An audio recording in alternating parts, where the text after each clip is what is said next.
Hello, and welcome to Finger Lakes Stories. This video highlights a true mystery in the Finger Lakes. I'm filming today on Parish Hill, just northeast of the village of Naples.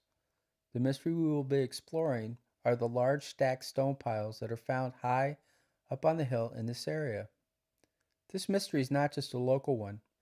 There are stone piles like these hidden in the woods all along the northeast coast of America, from Canada to Georgia. The question is, who made these strange piles of rocks? Pioneers clearing the land, or the native people that lived here before the pioneers? Arguments can be made for either point of view.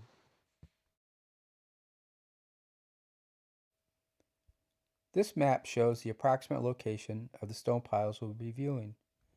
They're on High Tor at the end of Shea Road, up above Parish Gully or Conklin Gully. This map shows the exact location of each stone pile. And these are the pioneer plots of the same area.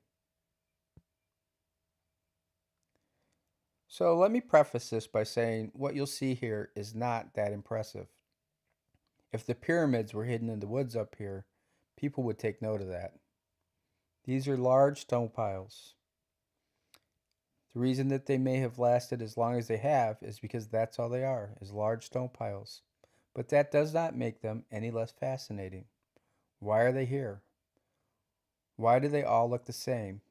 Large round stone piles with obviously stacked built sections, usually taller on the uphill side, with large stones there, tapering downhill, often with a depression in the top.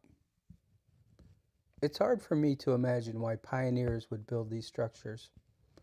I worked on local farms growing up, and we would pick up rocks and load them on hay wagons.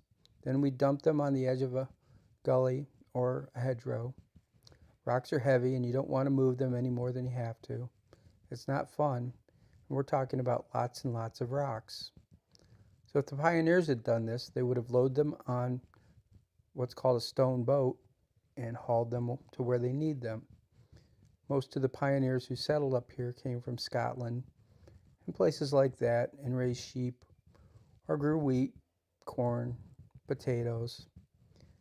The sheep farmers would use the rocks to make stone walls.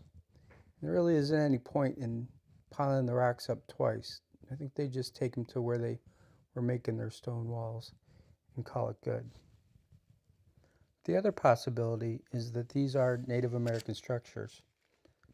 I live in Vine Valley, and right behind my house is an archaeological site that was known for the mound building culture. I've always had this one question. If these were mound builders that lived here, where are the mounds? These may indeed be the mounds that the mound building culture made. It's not that far from where I am. If you've ever gardened or farmed in this area, you know that when you dig, all you get is rocks. So instead of making earthen mounds, these native people may have made mounds with rocks. Now, the mound building part of that culture is a mortuary trait. So it's quite possible that these are burial cairns. The depression that you often find in the top may show the collapse of the chamber inside the cairn where bones were stored. The idea is that the body would be put on the stone cairn until the flesh was gone, then the bones would be put into the cairn.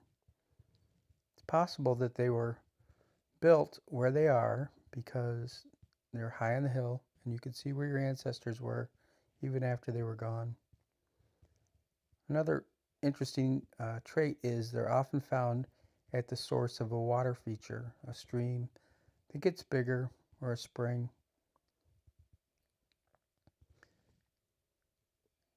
I find it interesting also that not only that there are these stone piles, but there are many, many places in the Finger Lakes where there are none of these stone piles.